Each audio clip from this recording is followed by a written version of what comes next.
Our next guest says all this talk about gun control, from CNN's totally Orwellian town hall to the president's remarks, pushed him to purchase his first gun. Robert Norman is a writer and a host of a podcast, and he joins us tonight. Mr. Norman, thanks for coming on.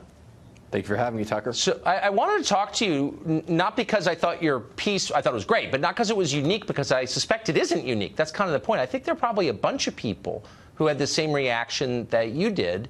Explain your impulse. Why did you do this?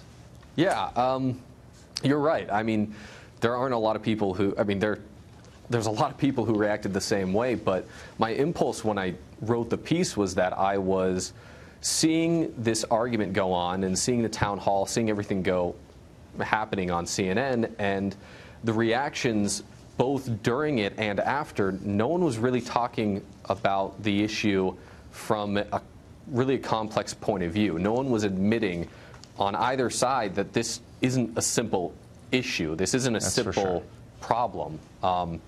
So when I hear people scream about, not even screaming, but even talking about saying safety is what's most important, and the other side saying liberty is what's most important, but neither one admitting that there are drawbacks, there are trade-offs that come with giving up liberty for security and giving up security for liberty. You're always going to have a trade-off. And so when I wrote the piece, I was writing it from that mindset of what would I rather have, what would I prefer, and what do I think is most important. Boy, that's the most thoughtful gun purchase of the year. I would say. I mean, I agree with everything you just said. I just think more people than not act on instinct. But I think you've kind of explained what undergirds that instinct. Do you think you should be trusted with a gun? I think so. It's interesting because I think that when it comes to the gun purchase, I didn't come from a point of view that I was actually excited to purchase a gun.